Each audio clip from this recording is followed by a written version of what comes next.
So dito nga po mga kalingap, tatay ng tatlong magkakapatid, may iniiwasan pala kaya hindi nagpapakita sa vlog ni Kalingap Rap. So yan po yung ating pag-uusapan po mamaya mga kalingap. Pero bago po natin ipagpatuloy ang video ito, sa mga bago pa lang po sa ating munting channel, huwag po natin kalimutang suportahan ang ama ng Kalingap, Kuya Val Santos Matubang at Kalingap Rap. At paunawa, panoorin po muna ang full video bago mag-comment para malaman ang nilalaman ito. So dito nga po mga kalingap, tatay ng tatlong magkakapatid, may iniiwasan pala kaya hindi nagpapakita sa vlog ni Kalingap Rap. So ano nga ba ito? Pero bago po yan mga kalingap, pag-uusapan lang po muna natin yung tatlong magkakapatid nga po kung saan na napagupitan na po ni Kalingap Rap nga po yung tatlong magkakapatid. At talaga namang kitang-kita po natin na gumanda po sila lalo, 'di ba? Kahit nung hindi pa po sila napapagupitan po ni Kalingap Rap, talagang magaganda na po sila. Kulang lang po talaga sila sa ayos at suklay nga po mga kalingap. At yan nga po mga kalingap, sana ma-maintain po nilang laging suklayin po yung kanilang buhok po para talagang makikita po yung kanilang ganda. At yan nga po mga kalingap, may nalaman din po itong si Kalingap Rap nga po na sinasabihan nga daw po yung tatlong magkakapatid na mayayabang. Siguro po mga kalingap, kaya napagsasabihan po yung tatlong magkakapatid na mayayabang dahil nga po sa alam naman po natin na hindi po sila nagsasalita, 'di ba? Siguro kapag kinakausap po sila ng mga ibang tao, hindi po sila sumasagot, kaya sa isip po siguro ng mga ibang taong mayayabang na po sila, lalo na po at natulungan po sila ng kalingap, 'di ba? Ni Kalingap Rap.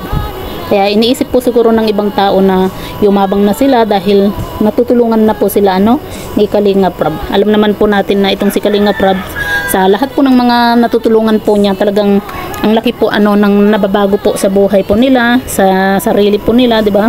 Sa dami po ng natulungan po ni Kalingap Rap, talagang napakaganda po ng nabago po sa buhay po nila. Gaya na lang po ni Rina, dati may sakit tapos gumaling dahil sa tulong ng Kalingap. Si Viancy, si Carla, sila Dara, 'di ba? Sila Roseanne. Kung nasubaybayan po natin yung mga buhay po nila dati nung bago pa lang po sila natulungan ng Kalingap, nakakaawa din po sila at sobrang mahiyain. Maging itong si Carla at Viancy, 'di ba? Halos talagang mangiti-ngiti lang din po minsan kapag kinakausap. Pero kita nyo naman po ngayon, 'di ba? Ang laki po ng nabago po sa kanilang sarili at sa kanilang buhay.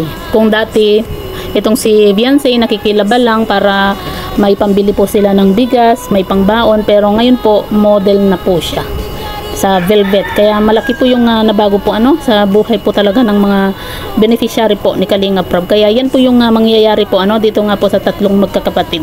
Kaya siguro iniisip po ng mga ibang tao na yumabang na yung tatlong magkakapatid, kasi nga po hindi sila nagsasalita at hindi nila kinakausap yung mga taong nagsasabi ng mayayabang po sila, 'di ba? Pero kung tutuusin po mga kalingap, hindi naman po sila dapat kainggitan, kasi kung tutuusin, nakakaawa po yung tatlong magkakapatid dahil nga po sa ganyan po yung kanilang sitwasyon, 'di ba? Dahil sa sobrang mahiyain, minsan pag nagbebenta pa nga po sila ng mga ibinebenta po nilang pili, pero yun nga parang nasisigawan pa po sila at